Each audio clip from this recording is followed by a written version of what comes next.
ನೀವೇನು ನಮ್ಮ ಚಾನಲ್ಸ್ಗೆ ಸಬ್ಸ್ಕ್ರೈಬ್ ಆಗಿಲ್ಲ ಅಂದರೆ ಈ ಕೂಡಲೇ ಸಬ್ಸ್ಕ್ರೈಬ್ ಬಟನನ್ನು ಒತ್ತಿ, ಹಾಗೆ ಪಕ್ಕದಲ್ಲಿರುವ ಬೆಲ್ ಐಕಾನ್ನ ಕ್ಲಿಕ್ ಮಾಡಿ. ಫಸ್ಟ್ ಕಾರ್ಡ್ 6 ಆಫ್ ಸಾರ್ಡ್ಸ್ ಬಂದಿದೆ.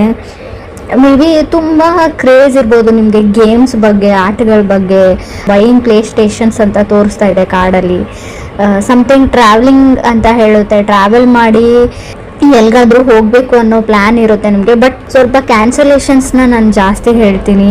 ಥಿಂಕಿಂಗ್ ಆಫ್ ಪಾಸಿಬಿಲಿಟೀಸ್ ಅಂತ ಹೇಳುತ್ತೆ. ರೀಲೊಕೇಟ್ ಆಗಲ್ಲ, ನೀವು ಥಿಂಕ್ ಮಾಡ್ತೀರಾ ನಾನು ರೀಲೊಕೇಟ್ ಆಗಲ್ಲ, ಶಿಫ್ಟ್ ಆಗಲ್ಲ, ಮನೆ ಚೇಂಜ್ ಮಾಡಲ್ಲ, ಮೂವ್ ಆಗಲ್ಲ, ಬೇಡವಾ, ಮೇ ಬಿ ಫಾರಿನ್ ಲ್ಯಾಂಡ್ ಅಥವಾ ಬೇರೆ ಸ್ಟೇಟ್ಗೆ, ಊರಿಂದ ಊರಿಗೆ ಅಂತ ಹೇಳ್ತಾ ಸ್ವಲ್ಪ ಟೈಮ್ ತಗೊಳುತ್ತೆ. ಮನೆಯವರಿಂದ ನಿಮ್ಮನ್ನು ದೂರ ಮಾಡುತ್ತೆ, ಫ್ಯಾಮಿಲಿಯಿಂದ ಅಂತ ಹೇಳುತ್ತೆ. ಸೊ ಮೇಜರ್ ಇಂಡಿಕೇಶನ್ ಏನಂದರೆ ನೀವು ಯಾವ ಪ್ಲೇಸಲ್ಲಿ ಇದ್ದೀರಾ, ತುಂಬ ಜನ ಆ ಪ್ಲೇಸಲ್ಲಿ ಇರಲ್ಲ. ಸೊ ಲವ್ ಲೈಫ್ ರೀಡಿಂಗ್ ಇದೆ, ಬಟ್ 6 ಆಫ್ ಸಾರ್ಡ್ಸ್ ಇರೋದ್ರಿಂದ ಪ್ಲೇಸ್ ಚೇಂಜ್ ಆಗುತ್ತೆ ಅಂತ ಹೇಳ್ಬೋದು. ಸೊ ಏನೋ ರೀಇನ್ವೆಂಟ್ ಥರ ಆಗುತ್ತೆ. ನಿಮ್ಮ ಪಾರ್ಟ್ನರಿಂದ ನೀವು ದೂರ ಆಗ್ಬೋದು ಅಥವಾ ಅವ್ರ ಹತ್ರನೂ ಆಗ್ಬೋದು. ಕೆಲವರಿಗೆ ಚೇಂಜಿಂಗ್ ಆಫ್ ಪ್ಲೇಸ್ ಹೇಳುತ್ತೆ.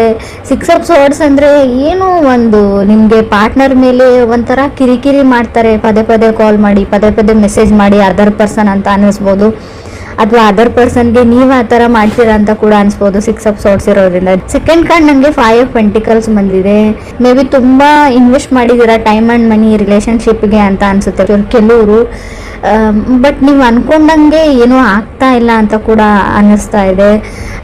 ಹಣ ಹೋಯಿತು, ಟೈಮ್ ಹೋಯಿತು, ತುಂಬ ಡೇಟ್ ಮಾಡಿದ್ದೀರಾ ಆ ಪರ್ಸನ್ನ. ಬಟ್ ಅಂಡರ್ಸ್ಟ್ಯಾಂಡಿಂಗ್ ಏನೂ ಬೆಳೆದೇ ಇಲ್ಲ, ಅವ್ರು ನನ್ನನ್ನು ಅರ್ಥನೇ ಮಾಡ್ಕೊಂಡಿಲ್ಲ.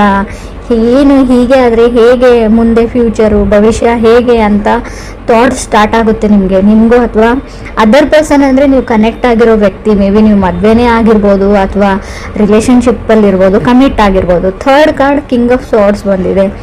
ಕೆಲವರು ಕಿಂಗ್ ಆಫ್ ಸಾರ್ಡ್ಸ್ ಅಂದರೆ ಯಾವುದೋ ಒಬ್ಬ ವ್ಯಕ್ತಿನ ನಿಮ್ಮ ಲೈಫಿಂದ ಕಟ್ ಆಫ್ ಮಾಡ್ತೀರಾ ನೀವು. ಚೇಂಜ್ ಅಂತ ಹೇಳ್ತೀನಿ. ತುಂಬ ಕಾನ್ಫಿಡೆನ್ಸ್ ಇರುತ್ತೆ.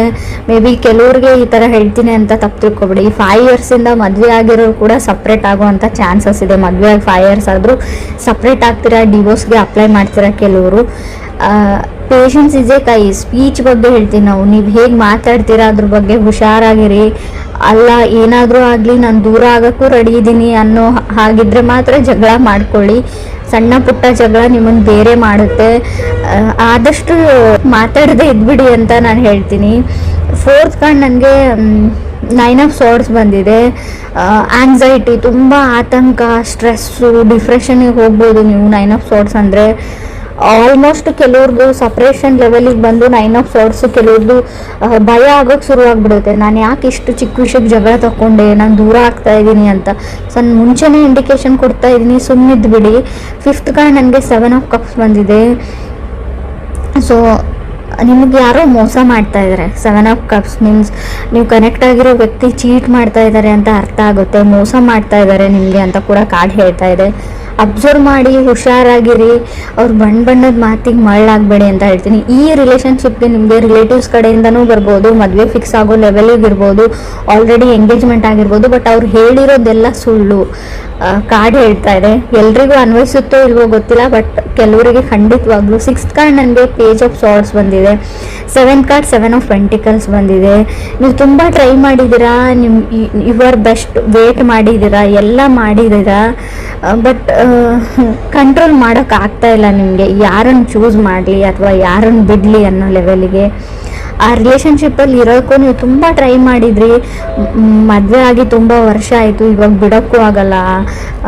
ಗೌರವ, ಮಾನ, ಮರ್ಯಾದೆ ಪ್ರಶ್ನೆ ಎಲ್ಲ ಯೋಚನೆ ಮಾಡಿದ್ರಿ. ಬಟ್ ಕಡೆಗೆ ಬೇರೆ ದಾರಿ ಇಲ್ಲ ಅಂತ ಕೆಲವ್ರಿಗೆ ಅನಿಸಿರ್ಬೋದು. ಸಪ್ರೇಟು ಆಗ್ತಾ ಇದ್ದೀರಾ ಕೆಲವರು ಅಂತ ಹೇಳ್ತಾ ಇದೆ.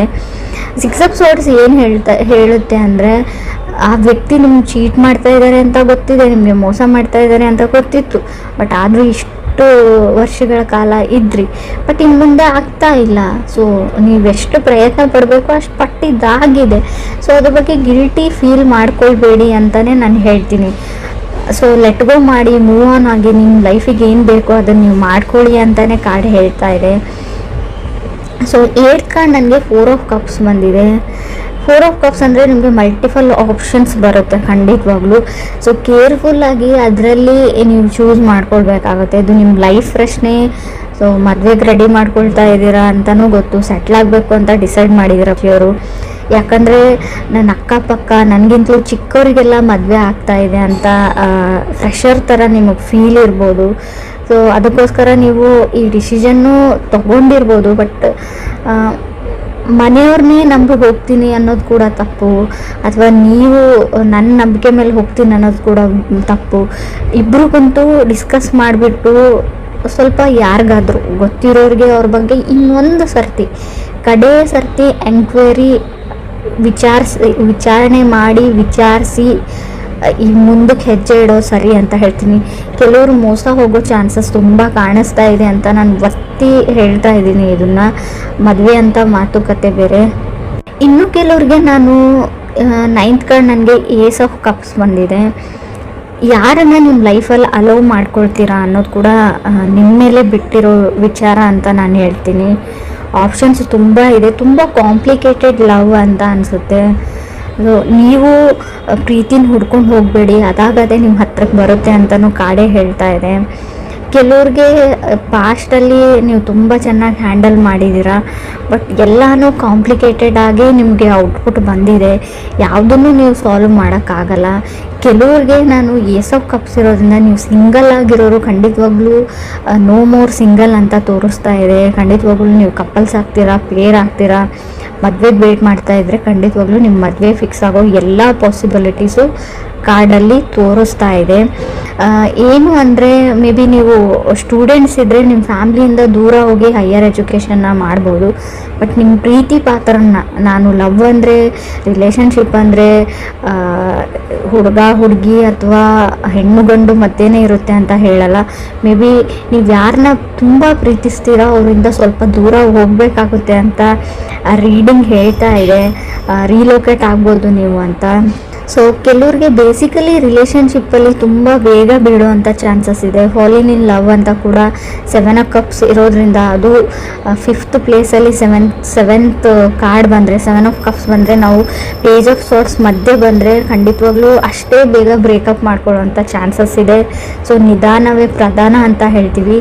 ತಾಳ್ಮೆ ತುಂಬ ಇಂಪಾರ್ಟೆಂಟು. ಇನ್ನೂ ಕೆಲವ್ರಿಗೆ ನೀವು ಮ್ಯಾರಿಡ್ ಇರ್ಬೋದು ಅಥವಾ ರಿಲೇಷನ್ಶಿಪ್ಪಲ್ಲಿ ಇರ್ಬೋದು, ಏನೂ ಸಣ್ಣ ಪುಟ್ಟ ವಿಷಯಕ್ಕೆ ಜಗಳ ಬರುತ್ತೆ ನಿಮ್ಮ ಮಧ್ಯೆ. ಮುಂಚೆ ಬರ್ತಾಯಿತ್ತು, ಹಾಗೆ ಪ್ಯಾಚಪ್ ಆಗ್ತಾಯಿತ್ತು ಅಂದರೆ ಇನ್ನು ಮುಂದೆ ಪ್ಯಾಚಪ್ ಆಗೋ ಚಾನ್ಸಸ್ ಇಲ್ಲದೆ ಇರೋದ್ರಿಂದ ಜಗಳ ಮಾಡಿಕೊಂಡ್ರೂ ಸುಮ್ಮನೆ ಇರೋದು ಒಳ್ಳೆಯದು.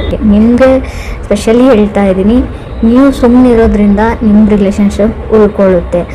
ಯಾವುದೇ ರಿಸ್ಕನ್ನು ಕೂಡ ತಗೊಳ್ಳದೇ ಇರೋದು ಬೆಟ್ರು. ನಾನೇನೋ ಹೇಳಬೇಕು ಯಾರಿಗೋ, ನಿಮ್ಮ ಬಾಸ್ ಇರಲಿ, ನಿಮ್ಮ ಮನೆಯವ್ರಿರಲಿ, ಅಥವಾ ನಿಮ್ಮ ತಂದೆ ತಾಯಿ ಇರಲಿ, ಅಥವಾ ನೀವು ಪ್ರೀತಿಸಿದ ವ್ಯಕ್ತಿನೇ ಇರಲಿ. ಸೊ ಅವ್ರಿಗೂ ಕೂಡ ನೀವು ಯಾವಾಗಲೂ ಅದೇ ಮಾತು ಹೇಳ್ತಾ ಇರ್ತೀರ, ಬಟ್ ಆ ಮಾತು ಮುಂಚೆ ಹರ್ಟ್ ಆಗಿರಲ್ಲ. ಬಟ್ ಇವಾಗ ನೀವೇನಾದರೂ ಹೇಳಿದರೆ ಅದೇ ಮಾತು ತುಂಬ ದೊಡ್ಡ ಮಟ್ಟದ ಗಾಯ ಮಾಡುತ್ತೆ ಅವ್ರಿಗೆ. ಇದರಿಂದ ಎಲ್ಲನೂ ನೀವು ಕಟ್ಟಿರೋ ಏನು ಹೇಳ್ತೀರ, ಇಲ್ಲಿವರೆಗೂ ಕಟ್ಕೊಂಡು ಬಂದಿರೋ ಸಂಪಾದಿಸಿದಂಥ ರಿಲೇಷನ್ಶಿಪ್ಪು, ಬಾಂಧವ್ಯ ಎಲ್ಲನೂ ಮುರಿದೋಗೋವಂಥ ಚಾನ್ಸಸ್ ಇದೆ. ರೀಡಿಂಗ್ ನೆಗೆಟಿವ್ ಅಂತ ಅಂದ್ಕೊಳ್ಬೇಡಿ, ತುಂಬ ಪಾಸಿಟಿವ್ನೆಸ್ ಇದೆ ಇಲ್ಲಿ. ಮದುವೆ ಆಗುತ್ತೆ, ಮದುವೆ ಫಿಕ್ಸ್ ಆಗುತ್ತೆ, ರಿಲೇಷನ್ಶಿಪ್ಪಲ್ಲಿ ಇರ್ತೀರಾ, ಫಾರಿನ್ ಲ್ಯಾಂಡಿಗೆ ಹೋಗೋ ಎಲ್ಲ ಚಾನ್ಸಸ್ ಇದೆ, ರಿಲೊಕೇಶನ್ ಇದೆ, ಹೈಯರ್ ಸ್ಟಡೀಸ್ ಇದೆ. ಕೆಲವ್ರಿಗೆ ನೀವು ಪ್ರೀತಿಸಿದ ವ್ಯಕ್ತಿನೂ ನಿಮ್ಗೆ ಸಿಗ್ತಾರೆ. ಬಟ್ ನಿಮ್ಮ ಮಾತಿನ ಬಗ್ಗೆ ಅಷ್ಟೇ ನೀವು ಗಮನ ಇರಬೇಕು. ಜಗಳ ಮಾಡ್ಕೊಳ್ಬಾರ್ದು ಅಷ್ಟೇ. ಕೆಲವ್ರು ಖಂಡಿತ ಜಗಳ ಆಗುತ್ತೆ, ಅವಾಗ ನಿಮ್ಗೆ ಆತಂಕ ಆಗುತ್ತೆ, ಸ್ಟ್ರೆಸ್ ಆಗುತ್ತೆ. ಬಟ್ ಅದು ಕಾನ್ಸಿಕ್ವೆನ್ಸಸ್ ಅಂತ ಹೇಳ್ತೀವಿ. ಮಾಡ್ಕೊಂಡಿರೋ ತಪ್ಪಿಗೆ ಅದನ್ನೆಲ್ಲ ನಾವು ಅನುಭವಿಸ್ಬೇಕು. ಏನೇ ಬರಲಿ ಅದನ್ನು ಹೆದರಿಸ್ತೀನಿ ಅನ್ನೋ ಕಾನ್ಫಿಡೆನ್ಸ್ ಇರಲಿ. ಎಲ್ಲೂ ಕುಸ್ತೋಗ್ಬೇಡಿ ಅಂತ ನಾನು ಹೇಳ್ತೀನಿ. ಆಗೋಗಿದೆ. ಸೊ ಅದನ್ನು ಆದಷ್ಟು ಸರಿ ಮಾಡೋಕ್ಕಾಗ್ತಾ ಇದೆ, ಸರಿ ಮಾಡ್ಕೊಳ್ಳಿ. ಇಲ್ಲ ನನಗಿಷ್ಟ ಇಲ್ಲ ಸರಿ ಮಾಡ್ಕೊಳ್ಳೋದಂದರೆ ಬಿಟ್ಬಿಡಿ. ಹಳೆದ್ರ ಬಗ್ಗೆ ಯೋಚನೆ ಮಾಡಬೇಡಿ, ಫ್ಯೂಚರ್ ಬಗ್ಗೆ ಥಿಂಕ್ ಮಾಡಿ, ಲೆಟ್ ಗೋ ಮಾಡಿ, ಮುಂದೆ ಹೋಗಿ ಅಂತ ಬೇಸಿಕಲಿ ಕಾರ್ಡ್ಸ್ ಹೇಳ್ತಾ ಇದೆ. ಸಿಂಗಲ್ಸ್ ಇರೋರ್ಗೂ ಅಷ್ಟೇ, ಖಂಡಿತವಾಗ್ಲೂ ನಿಮ್ಮ ಲೈಫಲ್ಲಿ ಹೊಸ ವ್ಯಕ್ತಿ ಬರೋ ಚಾನ್ಸಸ್ ಪೇಜ್ ಆಫ್ ಸಾರ್ಟ್ಸ್ ಇರೋದ್ರಿಂದ ಕ್ಲಿಯರ್ಲಿ ಗೊತ್ತಾಗ್ತಾ ಇದೆ. ಸೊ ಕೆಲವ್ರು ನಿಮಗೆ ಮೋಸ ಮಾಡ್ಬೋದು. ಸೊ ಅದರಿಂದ ಕೂಡ ಹುಷಾರಾಗಿರಿ ಅಂತ ಹೇಳ್ತೀನಿ.